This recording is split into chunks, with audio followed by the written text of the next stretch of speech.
Hi everyone, my name's Joe Cuthbertson and welcome to the World Association of Disaster and Emergency Medicine Pre-Hospital Disaster and Emergency Medicine podcast. This is podcast number 8 and today we're talking to Judith Singleton from QUT, Kaitlyn Watson from Alberta University and Sherley Khng, who graduated with honours in Bachelor of Pharmacy at QUT, along with a colleague who couldn't join us today, Dr. Elizabeth McCourt, to talk about their latest piece of research, which was published in Pre-Hospital and Disaster Medicine, titled Still Burning, an Exploration of the Impacts of the 2018-2019 Tasmanian Summer Bushfires on Community Pharmacy Operations in Affected Communities. Welcome to the PDM podcast. One of the key features of WADM is the multidisciplinary nature, and it's fantastic to see some investigation and research into pharmacy operations. Shirley, this was part of your honours project, I believe. Maybe just to kick us off, why did you, what sort of intrigued you in doing this research? What was the interest there? Oh, I really wanted to know what was like the behind the scenes of how pharmacists were going in regards to like when a disaster happens, like a bushfire or anything like that. So being a pharmacist myself, I just wanted to know what we can do, what roles we have, and what we can expand on, and everything like that. I was just really interested in those sort of things. Fantastic and really important, and sort of a theme that often comes up with different healthcare professionals that we see published in this space. What were the key findings that you found from the study? Well, there were several key findings in the study. So pharmacists who were affected by the bushfires continued to work despite under stressful conditions in order to support their communities. As a pharmacist, there is a duty of care to ensure continuity of medication supply as well as handling minor ailments such as providing first aid. We interviewed pharmacists who were affected by the bushfire. Pharmacists reported numerous challenges such as communication difficulties, including lack of up-to-date information on the bushfire themselves, a lack of communication at all levels. Sometimes pharmacists were providing like a communication conduit. Another challenge which pharmacists faced were legislation barriers with ethical implications, specifically emergency supply rules and controlled drug prescriptions. During the bushfire event, pharmacists commented that the 3-day emergency supply legislation was a constraint and they were torn between breaking the rules and supplying medication to ensure continuity of care. Even logistical barriers were also another challenge faced by pharmacists.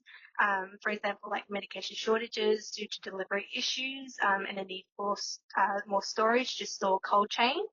Other challenges include operational issues like power cuts, managing deliveries, staffing issues, even a lack of preparation or lack of inclusion in a disaster management planning, and a lack of tangible support, including remuneration from government bodies such as the Tasmanian Government's Department of Health. There were also fragmented care found in the study, particularly those evacuated and staying in crisis centres, which pose a negative health risk to individuals who have one or more chronic condition. But overall, pharmacists are not being supported by the government operationally and financially, and pharmacists are not being included in disaster management planning.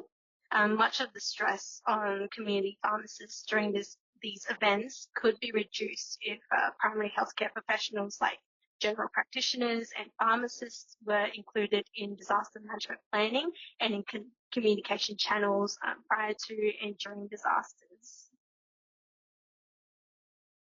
Thanks, Shirley. Some really powerful findings there to influence future practice, and in particular setting up for operations related to natural hazards that might affect communities in the future. Judith, from your perspective, how do the findings from this research of the 2018-19 Tasmanian bushfires compare with previous research into the same event?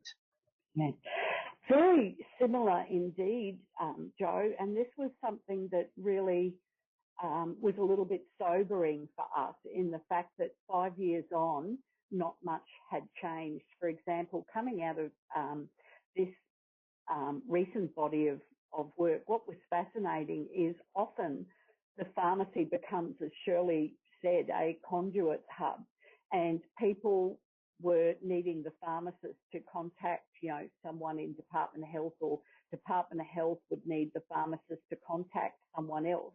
But then the pharmacist wouldn't have permission because they weren't actually part of the disaster management planning network.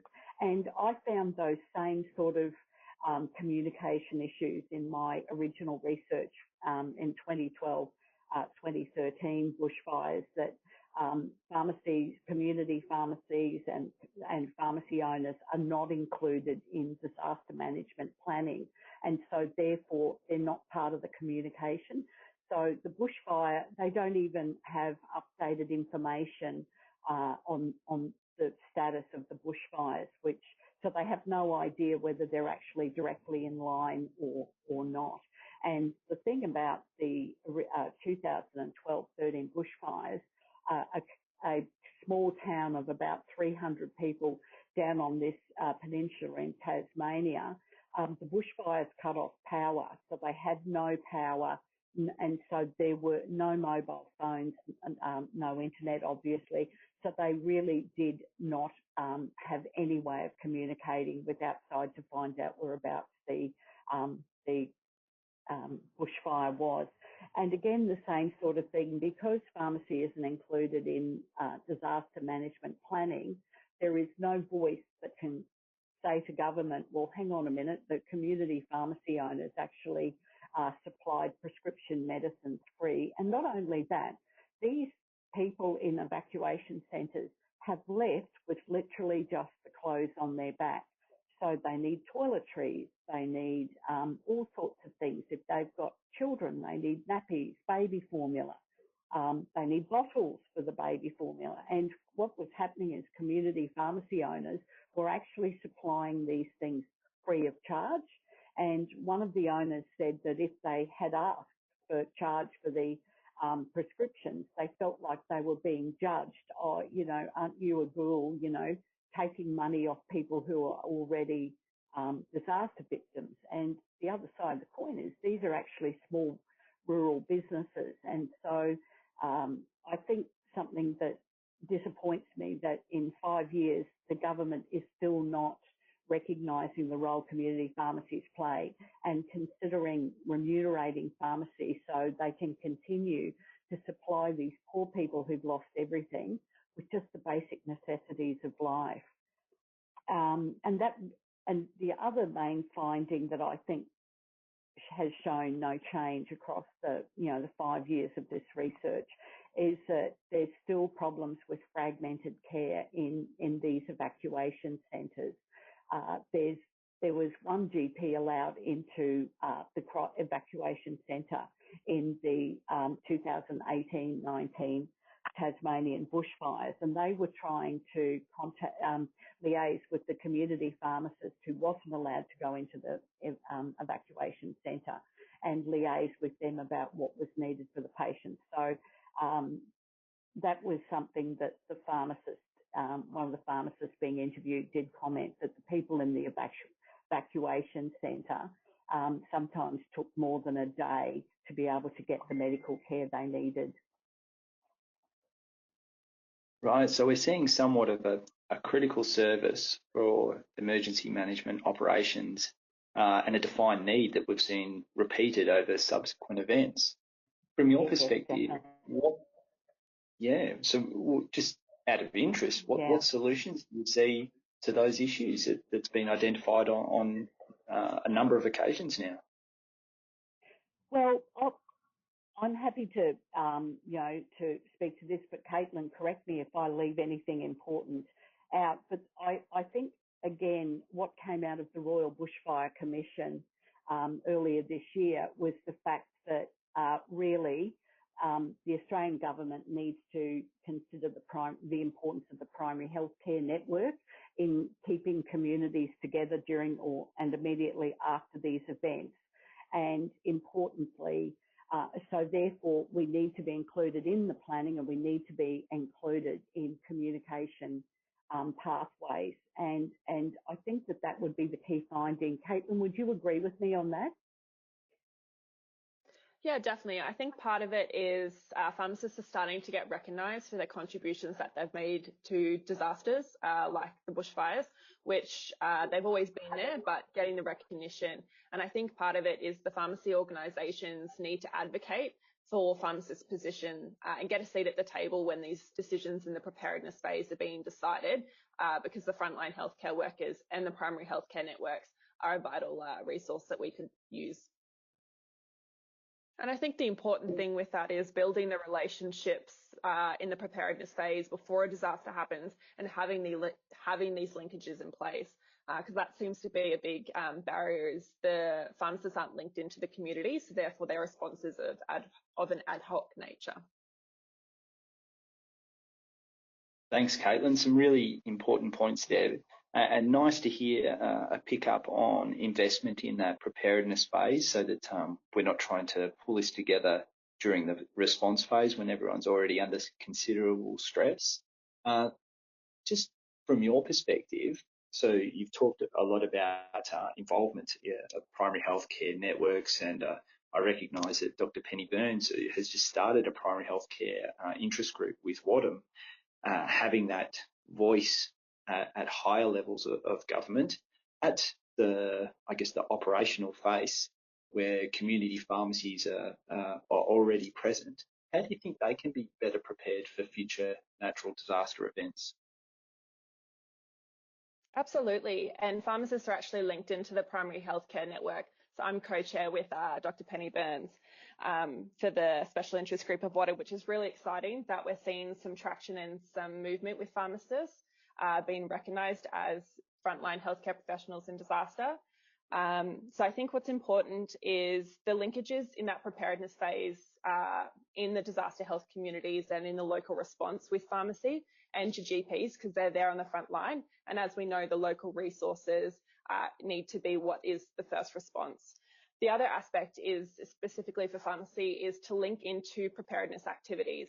Dr. McCord and myself have run a few workshops both in Australia and internationally for pharmacy conferences to try and help prepare the pharmacy workforce for these types of disasters by giving them hypothetical disaster scenarios. So I think they're the sort of the two folds, is linking into the community in the preparedness phase as well as participating in activities.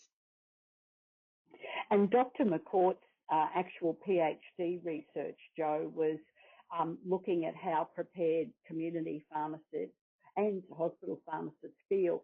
And her research highlighted that pharmacists themselves don't feel prepared because, they feel that they lack training, etc. So there's a whole lot of things that our profession can also do to help prepare for disasters.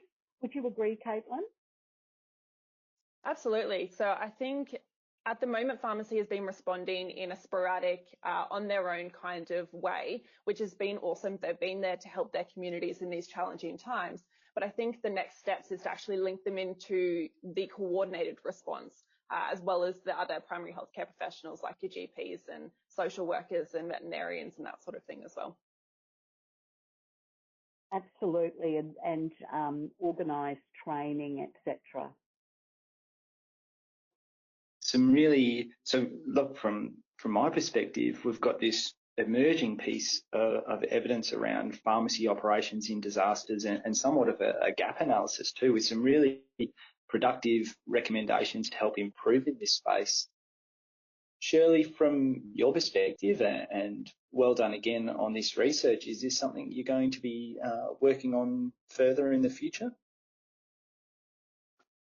Certainly. If there is an opportunity, I would definitely try, along with Dr. Judith Singleton and all my other team as well. So Dr. Watson as well as Dr. McCord.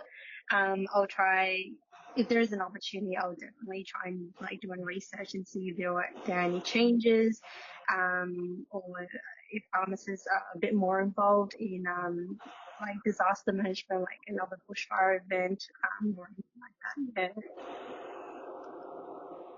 Yeah. Joe, Great I news. might have roped in another PhD student. Would that be right, Shirley? That wasn't an intentional setup, Shirley, but it sounds like there's an opportunity there for you. Look, it's great to hear about this research, and thanks so much to everyone online here for dialing in and participating in today's podcast.